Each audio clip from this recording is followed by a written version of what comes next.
In this video we'll start simple interest. Simple interest का concept already standard 5 में समझाया गया था, फिर से एक बार रिवाइज करा देते हैं। सपोज़ हम 1000 रुपीज़ बैंक में डिपॉजिट कर रहे हैं 2 साल के लिए, तो ये 1000 रुपीज़ क्या हो जाएगा, प्रिंसिपल 2 साल के लिए रख रहे हैं और रेट है 10% पर एनम।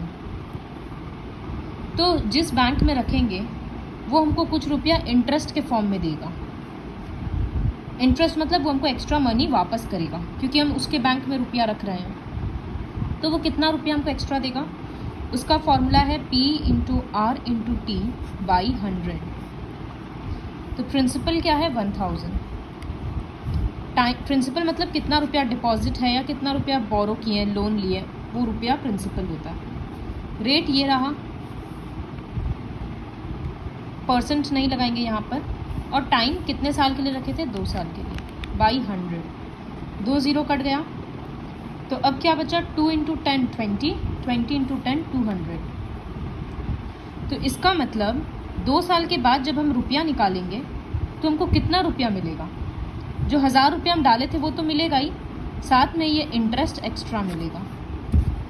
इसको बोलते हैं अमाउंट। तो ये होगा 1000 प्लस 200, तो 2 साल के बाद हमको 1200 रुपीज़ मिलेगा। ये कंसेप्ट होता है सिंपल इंटरेस्ट का।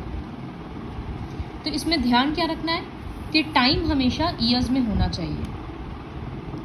अब जैसे क्वेश्चन करते हैं 1 का डी करते हैं सपोज, तो यहाँ पर है प्रिंसिपल 2600, टाइम 3 इयर्स, रेट 5.5%। तो यहाँ लिखते हैं इस तरह से, given principal equals to 2600, rupees का साइन लगाना है, टाइम इक्वल्स टू 3 इयर्स और आर इक्वल्स टू 5.5%। तो SI होता है, फॉर्मूला लिखेंगे P into R into T by 100। Principal के बदले 2600, इसको पहले इम्प्रॉपर में करेंगे तो 5 इंटू 2 10, 10 प्लस 1 11, तो यहाँ 11/2 लिख देंगे, इंटू टाइम, टाइम के बदले 3 और नीचे में 100। 0 0 कट गया, देखो इन दोनों के बीच इंटू का साइन लगा देना। 2 से ऐसे 26 कट गया 13 पे, तो यहाँ पर हुआ 13 इंटू 3 इंटू 11, तीनों नंबर को मल्टीप्लाई करेंगे तो आएगा रुपीज़ 429। तो हमको इंटरेस्ट कितना मिलेगा, 429 रुपीज़ का, और अमाउंट कितना मिलेगा, जो 2600 डाले थे वो, साथ में 429 ऐड करेंगे तो रुपीज़ 3029।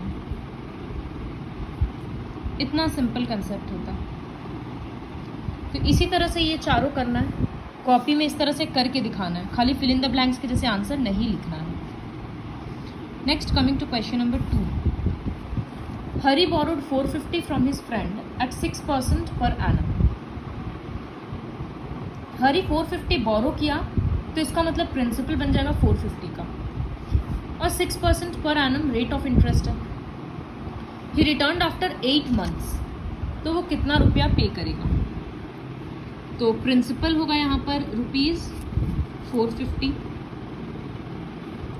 रेट ऑफ इंटरेस्ट होगा 6% पर एनम, पर एनम मतलब 1 साल के लिए, और टाइम दिया हुआ है 8 मंथ्स। लेकिन हम बोले थे कि सारा कैलकुलेशन ईयर्स में होता है, तो ईयर्स में करने के लिए 8/12 हो जाएगा, दोनों नंबर 4 से कट रहा है तो 2/3 हो जाएगा, सो 2/3 ईयर्स। अब हमको निकालना है कि हरी कितना रुपया वापस करेगा। तो जो वो 450 रुपया लिया था वो तो वापस करेगा ही, साथ ही कुछ इंटरेस्ट भी रिटर्न करना उसको।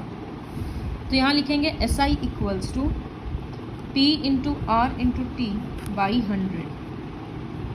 प्रिंसिपल के बदले 450, रेट के बदले 6, टाइम के बदले 2/3 और यहाँ 100। 0 0 कट गया, 5 से दोनों नंबर कट कर रहे हैं, 5 9 5 2, ये 2 और ये 2 कट गया, ये 3 से कटेगा, तो 3 इंटू 6 18 हुआ। तो इसका मतलब देयरफॉर अमाउंट रीपेड बाई हरी, हरी कितना रुपया वापस किया, तो 450 लिया था वो, साथ में 18 रुपीज़ और, तो वो हो गया रुपीज़ 468। इसी तरह से दूसरा वाला क्वेश्चन में एसआई निकालना है। प्रिंसिपल दे दिया, टाइम मंथ्स में है, उसको ईयर्स में कन्वर्ट करेंगे और रेट ऑफ इंटरेस्ट दे दिया। अब क्वेश्चन है फोर्थ। ये क्वेश्चन भी पिछले साल ब्रेन टीजर्स में था। A farmer borrowed rupees 5300 at 8% per annum. At the end of 2.5 years, he cleared his account by paying 4600 and a watch. Find the cost of the watch. तो सबसे पहले हम लोग देखते हैं कि 2.5 years के बाद उसको कितना रुपया वापस करना था। तो प्रिंसिपल है 5300 का, रेट ऑफ इंटरेस्ट है 8% पर एनम और टाइम है 2.5 years।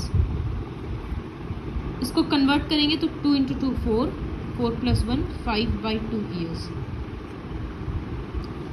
अब निकालते हैं SI. SI equals to P × R × T/100। Principal 5300, rate होगा 8, टाइम होगा 5/2।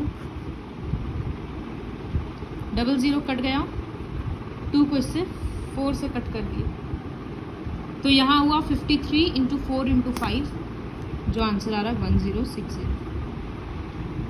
तो अमाउंट कितना रुपया उसको वापस करना था, ये प्रिंसिपल, तो रुपीज़ 5300 प्लस ये इंटरेस्ट,